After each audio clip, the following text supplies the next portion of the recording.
Many years ago, according to the stories told by the people of ancient dentition, there lived a tooth called Prometheus. He was always thinking of the future health and wellness of others. He was planning how to make the world stronger and better than it had ever been before. Prometheus went out amongst men to live with them and help them. He quickly noticed that they were no longer happy as they once had been. He found them living in pain with weak teeth. If only they had fluoride, Prometheus thought, they could have healthy teeth and prosper. Prometheus went boldly to Zeus, who was a god and had plenty of fluoride to spare. Prometheus begged him to give fluoride to the people, so that they may have little comfort through the long, dreary months ahead. "I will not," said Zeus. "Not one ion will be spared for them." Prometheus didn't answer, but he had set his pulp on helping mankind. He would not give up. So one night, the brave tooth let himself into Zeus's palace and filled his bags with fluoride. Prometheus gave the fluoride to all of mankind. They rejoiced in their newly remineralized teeth. When Zeus awoke and found his stores of fluoride depleted, he was furious with Prometheus and immediately threw him in prison. This was an unforgivable act, and he wanted to ensure that Prometheus would never be freed. He went to work planning a prison to lock the thieving tooth away. Prometheus's dungeon would be in the forgotten land of alveolar bone. It would be 3 walls thick and would be maintained by osteoblasts.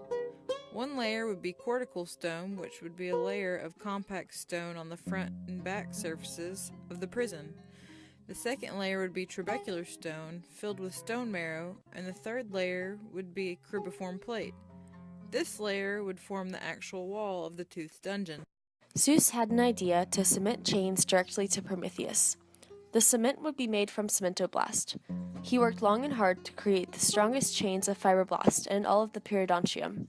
The noose of chains he created were called the gingival chain group, with the intent of anchoring Prometheus into the alveolar bone. This included the free gingival chains, which attached Prometheus to the free gingiva, aiding in resisting gingival displacement. Second, the attached gingival chains embed Prometheus to the attached gingiva. Third, the transeptal chains attach Prometheus side by side to other future prisoners. These chains would function in resistance of separation of each adjacent prisoner. Lastly, the circumferential chains wrapped continuously around the neck of Prometheus. This, he thought, was the most degrading chain of all. In fear of Prometheus breaking these chains, Zeus hired the best chain maker in existence, Sharpie. Zeus and Sharpie worked together to create another supportive chain system, doing what he does best, creating Sharpie's chains. These chains aided Zeus's dentoalveolar chain group, which were a series of 5 tough chains attaching to all different parts of Prometheus's roots. First came the alveolar crest chains. These chains attach Prometheus to the alveolar bone and resist vertical and intrusive forces. Next came the horizontal chains, which attached Prometheus's roots to the adjacent alveolar bone wall. These chains resist horizontal and tipping forces. Then came the most numerous attachment, the oblique chains. Similarly to the alveolar crest chains, these chains resist vertical and intrusive forces.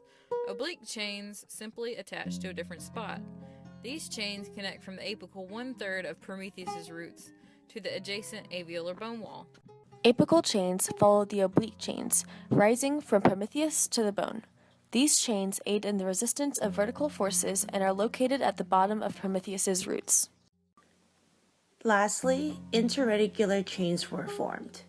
These were located between the roots of the multi-rooted thieving tooth and aided in resisting vertical and lateral forces.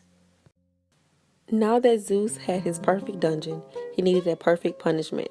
After all, Prometheus did steal from a god.